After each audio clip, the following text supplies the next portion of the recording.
ओम श्री गणेशाय नमः। वक्रतुंड महाकाय कोटि सूर्य समप्रभ निर्विघ्नं कुरु मे देव सर्वकार्येषु सर्वदा। गुरुर्ब्रह्मा गुरुर्विष्णु गुरुर्देवो महेश्वरा गुरुर्साक्षात् परब्रह्म तस्मै श्री गुरुवे नमः। नारायण नमस्कृत्यं नरं चैव नरोत्तमं देवीं सरस्वतीं व्यासं ततो जयमुदीरयेत्। श्री पुरुषोत्तम मास महात्म कथा 20वां अध्याय। सूत जी बोले, हे विप्रो, नारायण के मुख से राजा दृढ़ धनवा के पूर्व जन्म का वृत्तांत श्रवण कर अत्यंत तृप्ति न होने के कारण नारद मुनि ने नारायण से पूछा कि हे मुनीश्वर, राजा दृढ़ धनवा ने पूर्व जन्म का आख्यान वाल्मीकि मुनि जी के श्रीमुख से सुनकर उसके पश्चात और क्या पूछा, यह सब वृत्तांत कहिए। अब नारायण बोले कि हे नारद जी, अपने पूर्व जन्म का उपाख्यान जानकर राजा दृढ़ धनवा दोनों हाथ जोड़कर वाल्मीकि मुनि से बोले, हे मुनीश्वर, इस पुरुषोत्तम मास का सेवन किस प्रकार किया जाए एवं इसमें क्या दान आदि दिया जाए, यह सब वृत्तांत हमें कहिए। यह परम पावन पुरुषोत्तम मास मेरे द्वारा पूर्व जन्म में अनजाने में सेवन किया गया। उसके अनंत फल मेरा मृत पुत्र जीवित हुआ और मुझे इस जन्म में अतुल संपत्ति, धन धान्य, पुत्र आदि सब प्राप्त हुए। यदि अनजाने में किए हुए श्री पुरुषोत्तम मास के सेवन से मुझे इतना फल प्राप्त हुआ, तो यदि जानकर और भली भांति नियम पूर्वक यदि इसका पालन हो तो इसके फल का कहना ही क्या। इसलिए हे मुनीश्वर, इस पुरुषोत्तम मास के व्रत नियम के बारे में मुझे बताने की कृपा करें। राजा दृढ़ धनवा की बात सुनकर वाल्मीकि मुनि बोले, हे राजन, पुरुषोत्तम मास में सर्वप्रथम ब्रह्म मुहूर्त में उठना चाहिए। प्रातः उठकर सर्वप्रथम अपने इष्ट को, अपने गुरु का स्मरण कर अपने दोनों हाथ देखने तथा अपने हाथों में गोविंद का दर्शन करे। कराग्रे वसते लक्ष्मी, कर मध्य सरस्वती, करमूले स्थितो गोविंद, प्रभाते कर दर्शनम। इस प्रकार फिर उठकर अपने दोनों हाथों से अपने मुख को स्पर्श कर उसके पश्चात पृथ्वी से क्षमा याचना करनी कि हे पृथ्वी माता, मैं आप पर पग रखने के लिए बाध्य हूँ, इसलिए मेरे अपराध को क्षमा करें। इस प्रकार कहकर अपना दाहिना पग सर्वप्रथम भूमि पर रखे। उठकर शौच आदि क्रिया विधिवत करे और शौच क्रिया करने के पश्चात हाथ और पैर अच्छे से धोकर 12 कुल्ले करे।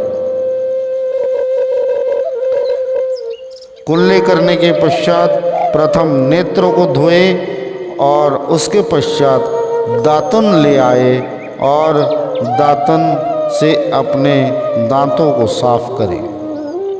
अपामार्ग या बेर की 12 उंगल छेद रहित दातुन कानों की कानी उंगली के समान सोटी हो, जिसके पर्व के आधे भाग में कुची बनी हो, उस दातुन से मुख की शुद्धि करे।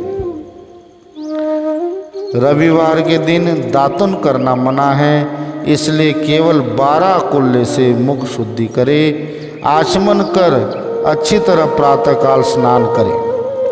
स्नान के बाद शुद्ध और शुक्ल यानी श्वेत ऐसे 2 वस्त्रों को धारण करे। ब्राह्मण कंधे पर रखे जाने वाले उत्तरीय वस्त्र, जिसे हम परना भी कहते हैं, सावधानी से धारण करे। पवित्र स्नान में पूर्व मुख अथवा उत्तर मुख होकर बैठे। शिखा बांधकर दोनों जंघाओं के अंदर हाथों को रखे। कुश की पवित्री हाथ में धारण कर आचमन क्रिया को करे। ऐसा करने से पवित्री अशुद्ध नहीं होती है, परंतु भोजन करने से पवित्र अशुद्धि हो जाती है। इसलिए भोजन के बाद उस पवित्री को त्याग करें। आचमन के बाद गोपी चंदन की मिट्टी से तिलक धारण करें।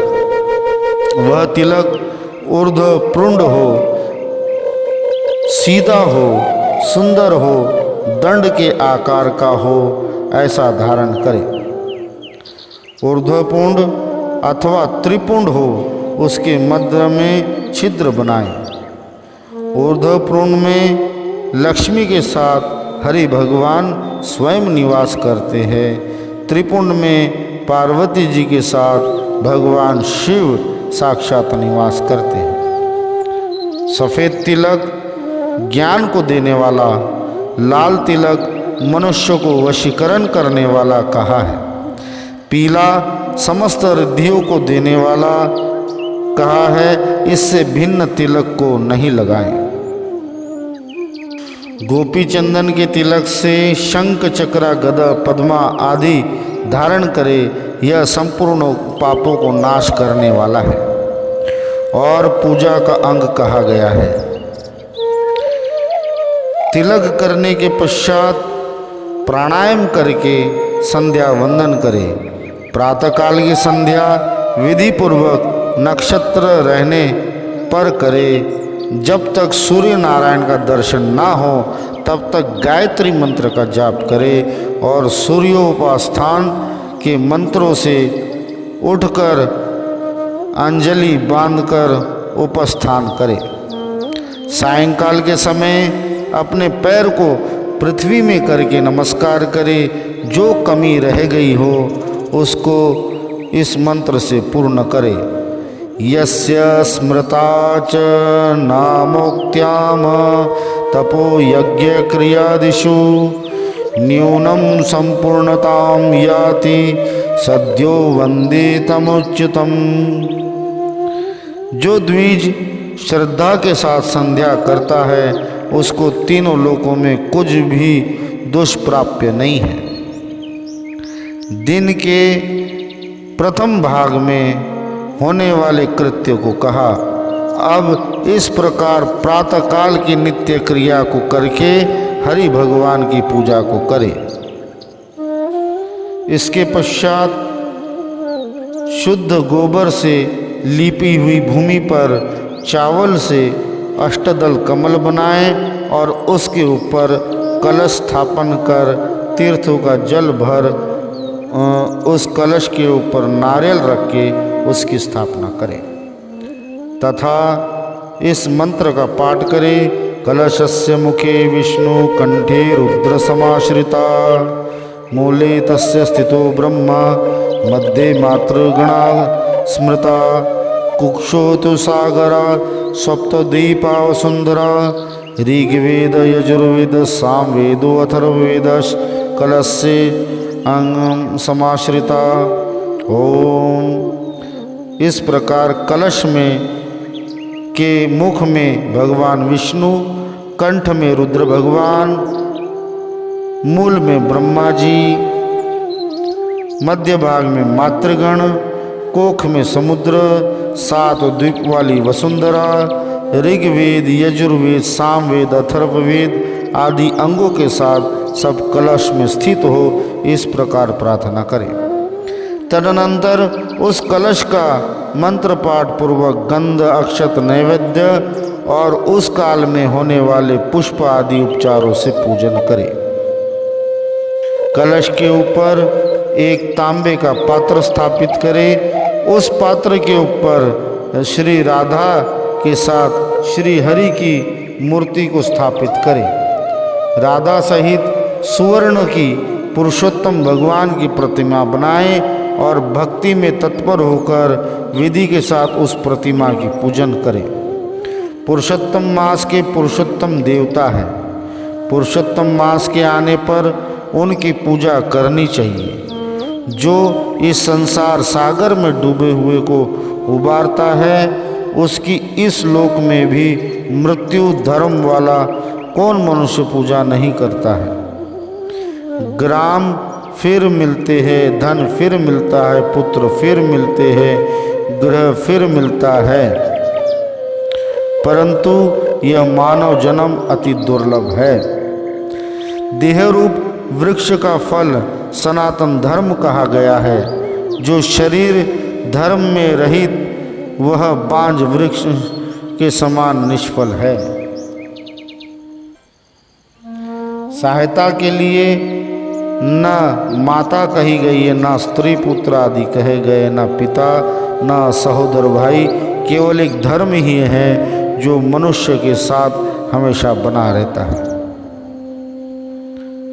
वृद्धावस्था के समान भय देने वाली है और रोग शत्रु के समान पीड़ा देने वाले हैं। संसार के सभी माया पदार्थ ये हमेशा हमारे साथ नहीं बने रहेंगे। शरीर के छूटते ही ये संपूर्ण पदार्थ यही रह जाएंगे। संसार का कोई भी पदार्थ हमारा ना मित्र हो सकता है, ना कभी संबंधी हो सकता है। इस प्रकार संसार की वस्तुओं को असार जान संसार से विरक्त होकर धर्म के साधन में तत्पर हों। जब धर्म करने के लिए चित्त होता है तो उस समय धन का मिलना सुलभ नहीं होता। जब धन होता है तो उस समय चित्त धर्म करने के लिए यह मानव स्वभाव है। जब किसी के पास कुछ नहीं होता तो बहुत सा दान करने की इच्छा व्यक्त करता है, परंतु जब मानव के पास बहुत सारा धन आ जाता है तब वह कार्पण्य होकर उस दान करने की इच्छा से विमुक्त हो जाता है। जिस प्रकार गंगा ही तीर्थ है, कामदेव ही धनुर्धारी है, विद्या ही धन है और गुण ही रूप है, उसी तरह संपूर्ण महीने में उत्तम पुरुषोत्तम मास साक्षात पुरुषोत्तम ही है। यद्यपि यह पुरुषोत्तम मास समस्त कार्यों में तथा यज्ञ में अत्यंत निंदनीय था, तभी भगवान के प्रसाद से इसे संपूर्ण विभूतियाँ प्राप्त हुई। पुरुषोत्तम मास के देवता पुरुषोत्तम भगवान हैं, इसलिए भक्ति और श्रद्धा से पुरुषोत्तम भगवान की पूजा करनी चाहिए। शास्त्र को जानने वाला कुशल शुद्ध वैष्णव सत्यवादी और विप्र आचार्यों को बुलाकर उसके द्वारा पुरुषोत्तम की पूजा करे। अंतःकरण में होने वाले मोह, काम, क्रोध, लोभ, मद, मात्सर्य आदि रूप बड़ी बड़ी मछलियों से पूर्ण अत्यंत गंभीर वेग वाले इस संसार रूप सागर को पार करने की इच्छा करता है, वह इस भारतवर्ष में आदि देवता पुरुषोत्तम भगवान का अच्छी तरह पूजन करे। इति श्री बृहन्नारदीय पुराणे पुरुषोत्तम मास महात्म्ये 20तमो अध्याय समाप्त। श्री हरि ओम शरणम, श्री हरि ओम शरणम, श्री हरि ओम शरणम।